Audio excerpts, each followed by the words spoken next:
राष्ट्र संत मनोज्ञाचार्य श्री पुलक सागर जी गुरुदेव के प्रवचन और धार्मिक कार्यक्रम देखने एवं सुनने के लिए जिन शरणम मीडिया चैनल को अभी सब्सक्राइब करें और बेल आइकॉन पर क्लिक जरूर करें। जन्मोत्सव है महाबल राजा का। शुरू होती है ऋषभदेव के जीवन की यात्रा। धर्म सभा रखी गई, ज्ञान सभा रखी गई। चारों मंत्री विद्वान। एक कहता है कि महाराज आप धन्य हो, आप महान हैं महाराज। महाबल ने कहा महानता का बखान मत करो, महानता का उद्देश्य बताओ। मंत्री ने कहा ये सारे इंद्रियों के विषय भोगो महाराज, अनंत जन्म के पुण्य के उदय से ये तुमको प्राप्त हुए हैं। आप भी सौभाग्यशाली हैं, हम भी सौभाग्यशाली हैं महाराज। ये संसार ऐसा है जो आता है वो एक दिन दुनिया से विदा होता है। राजा भी जाएगा, रंक भी जाएगा, जोगी भी जाएगा, सब जाएंगे भगवान। महाबल ने सुना सब जाएंगे, सब जाएंगे। ऐसा कोई है जो नहीं जाए वापिस? दूसरे मंत्री ने कहा ऐसा नहीं हो सकता महाराज, जो आया है वो दुनिया से विदा जरूर होगा। तो इस आने और जाने के बीच में राजा महाबल ने कहा फिर क्या करना चाहिए? बोले आने जाने के बीच में जो कुछ भी मिला है उसे सुखपूर्वक भोगो। ये अपना पुण्य है, अपना कर्तव्य है भोगों को भोगना, परिवार संतति को बढ़ाना, ये अपना कर्तव्य हुआ करता है। महाराज महाबल संतुष्ट नहीं हुए। दूसरे मंत्री ने कहा कि महाराज कोई कर्म नहीं होते, कोई फल नहीं होता है। जो किया है, जो कुछ भी है वह आज है, ना कल है, ना आने वाला कल है। जो है वह वर्तमान है, सब कुछ यही है। बाद में कोई जन्म मरण नहीं होता। महाराजा महाबल ने कहा जब कोई जन्म मरण नहीं होता है तो मेरा अब जन्म क्यों हुआ इस धरती? मंत्री चुप हो गए। 5 तत्वों से बना यह शरीर। तीसरे मंत्री ने कहा महाराज पृथ्वी जल अग्नि वायु वनस्पति, इनके संयोग से जीव का जन्म होता है। तो महाराज महाबल ने कहा कि फिर मंत्रीवर कितनी पावन कथा है ये भगवान की। एक हंडी को चूल्हे पर चढ़ाओ, मंत्री जाओ। हंडी चूल्हे पर चढ़ाई गई, उसमें मिट्टी भी है, हंडी मिट्टी की है हांडी। उसमें जल रखो, नीचे अग्नि लगाओ, उसमें कुछ वनस्पति डालो, आकाश तो है ही। जाओ। महाबल ने कहा मंत्री एक जीव पैदा करके दिखाओ। यदि 5 तत्वों से जीव बनता है, तत्व की ज्ञान चर्चा हो रही है, तो क्या उस पानी में खोलते हुए उस हंडी में कोई मनुष्य पैदा हो सकता है?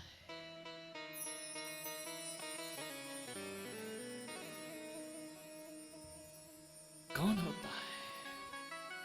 मेरे जन्मदिन पर कौन मेरी शंकाओं का समाधान करेगा? सुनी है ये कथा भगवान ऋषभदेव के? नहीं सुनी है ना, इसीलिए तो हमें पसीना बहा रहे हैं। ध्यान रखिए, इसलिए तो हम यहां पर आए हैं कि सुनो कहां से जीवन की यात्रा प्रारंभ होती है।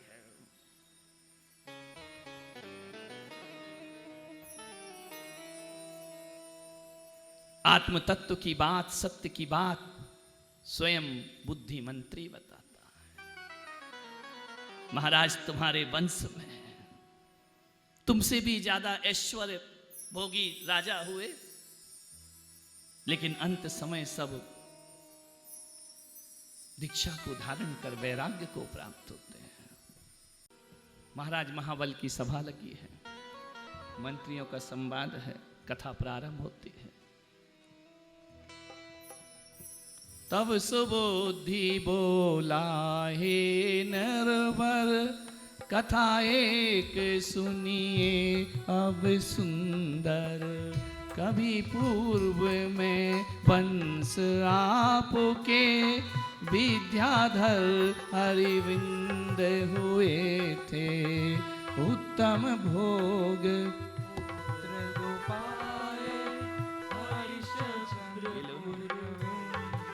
आप भी दोहरा सकते हैं, समझ में आए तो दोहराइए, भगवान की कथा है।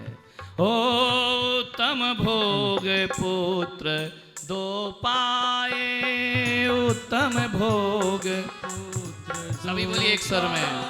ओ उत्तम भोग पुत्र दो पाए, उत्तम भोग पुत्र दो पाए, हरिश्चंद्र कुरुवंदे कहाए, हरिश्चंद्र कुरुवंदे कहाए।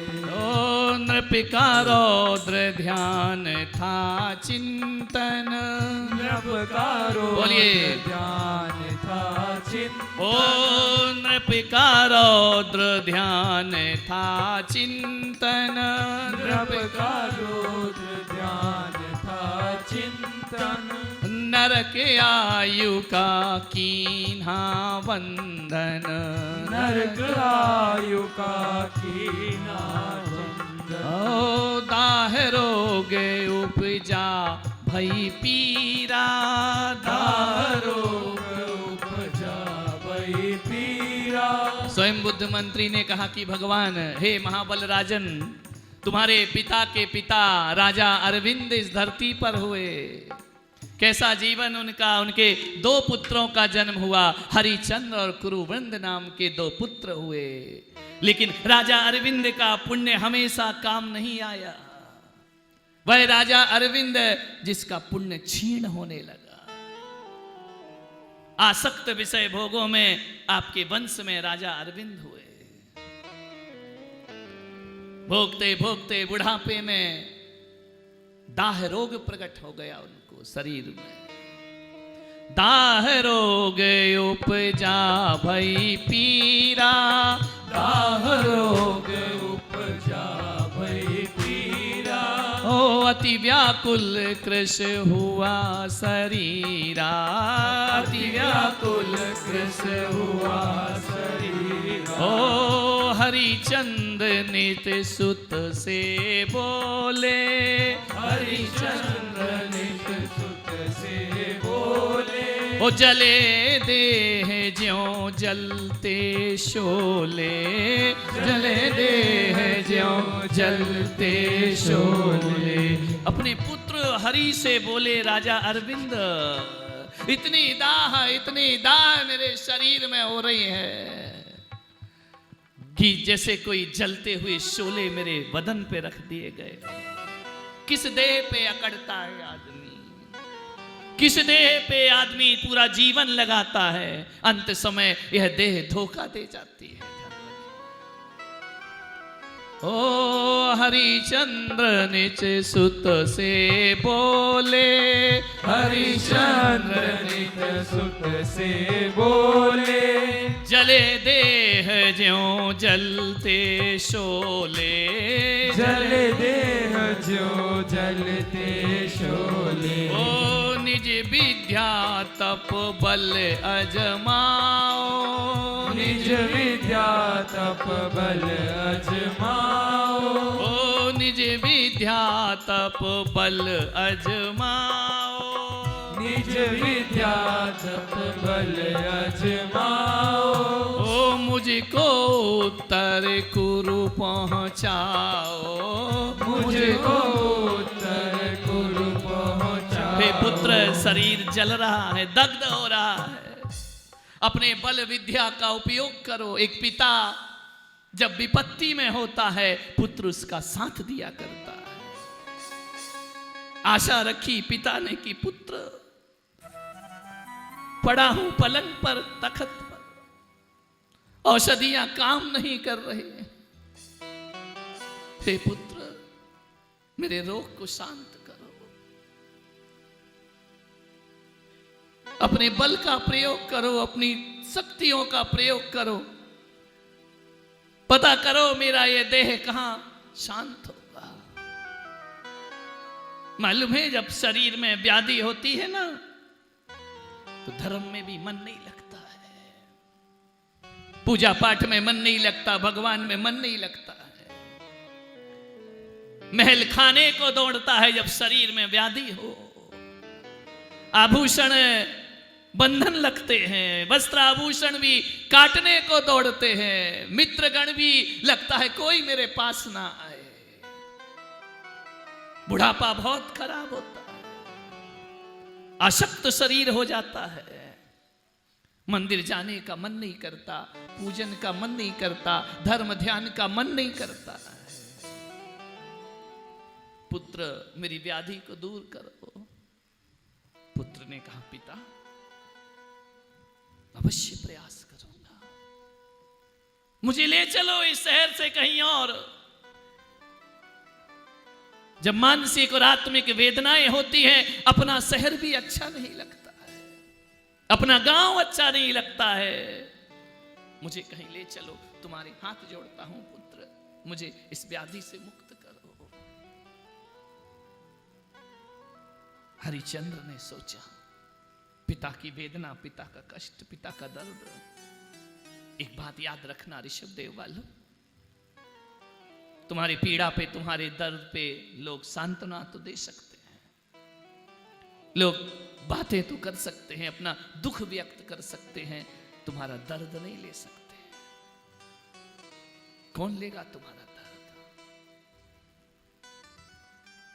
हरिश्चंद्र ने उपाय किया, कर्तव्य किया, कर्तव्य निर्वाहन सब करते हैं, पीड़ा कोई नहीं हरता।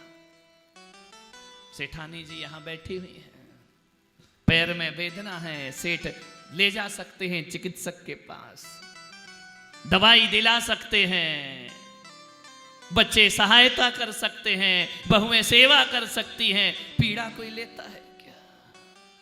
गुरु आए तो आशीर्वाद दे सकते हैं, दर्द तो खुद को ही भोगना पड़ता है। उस वेदना को कौन ले सकता है? आप बताइए, कोई है? आप बोलो मुझे बुखार आ रहा है, लोग कहेंगे लेट जाओ, दवाई खा लो, उपचार कर लो। कोई कहेगा थोड़ा सा बुखार मुझको दे दो। ये जो जितने कहते हैं ना कि आपका दर्द हमें मिल जाए, मिल जाएंगे तो भाग जाओगे, ध्यान रखना है। कोई नहीं लेना चाहता, वो मिलता नहीं है, इसलिए लोग कहते हैं कि आपका दर्द मुझे। ये बैठा है ना योमेश, मैं यूपी में था, उत्तर प्रदेश में था, मुझे बाल तोड़ हो गया हाथ में, उंगली में। मैं भगवान के दर्शन करके आहार को उठ रहा, ये बच्चा बैठा, उसे वेदना थी, उसने कहा महाराज का दर्द मुझे मिल जाए। मिलता है क्या? कभी कभी मिल जाता है, लेकिन मिल भी जाए तो अपना दर्द नहीं मिटता है। उसने कहा महाराज का बाल तोड़ मुझे मिल जाए। ये बैठा है, इसको 2 बाल तोड़ हो गए, एक रात में 2 हो गए। मैंने कहा क्यों, क्या बोला था भगवान के सामने? अरे बोले बैठने जैसा तो छोड़ता। समझ गए क्या? ये तो लेटने जैसा बना दिया है। ऐसी बातें आपको डायरेक्ट समझ में आएंगी, लेकिन क्या मेरा दर्द ले पाया? नहीं ले पाया, कोई दर्द नहीं ले सकता है। हरिचंद्र निज सुत से बोले, देह जले ज्यों जलते शोले। हरिचंद्र निज सुत से बोले। आनंद आ रहा है तो आनंद के साथ तालियां बजाते हुए मग्न होकर के भगवान की इस पावन कथा का पान करें। ओ निज विद्या तप बल अपनाओ, निज विद्या तप बल अजमाओ। ओ मुझको तरकुरु पहुँचाओ, मुझको तरकुरु पहुँचाओ।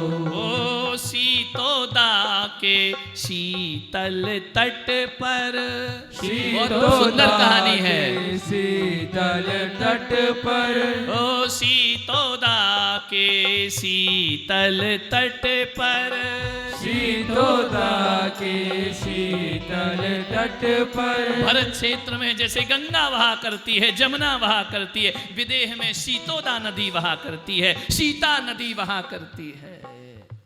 पुत्र मुझे शीतोदा नदी के किनारे ले चलो, उसकी शीतलता मुझे इस दाह को शांत कर देगी।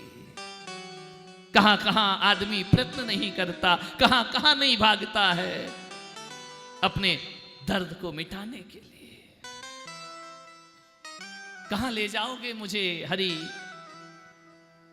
हरि नामक पुत्र ने कहा शीतोदा नदी ले जाऊंगा, उसके तट पर तुम्हारा उपचार करूंगा, शीतलता से तुम्हारा मन का, तुम्हारा देह की शांति प्राप्त होगी। शीतोदा के शीतल तट पर, शीतोदा के शीतल तट पर, दाह वहीं कम होगा जाकर, दाह वहीं कम होगा जाकर। ओ हरिचंद्र ने किया उपाया, हरिचंद्र ने किया उपाया, लेकिन सफल नहीं हो पाया, लेकिन सफल नहीं हो पाया।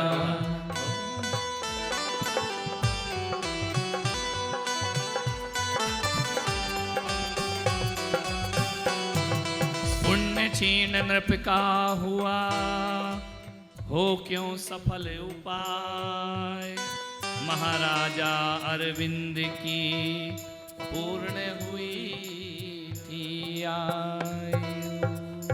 पुण्य का उदय हो तो उपचार काम आता है, आयु हो तो एक राख भी दवाई बन जाती है। लेकिन जब आयु पूर्ण हो गई, वैद्य हकीम सब बैठे रहे, जाना तो पड़ेगा ना, कोई बचा नहीं सकता है। शीतोदा के तट पर राजा अरविंद को ले जाया गया, शीत लहरों से उपचार किया, लेकिन सफल नहीं हो पाया। पूर्ण हो गया जीवन, पूर्णता की ओर।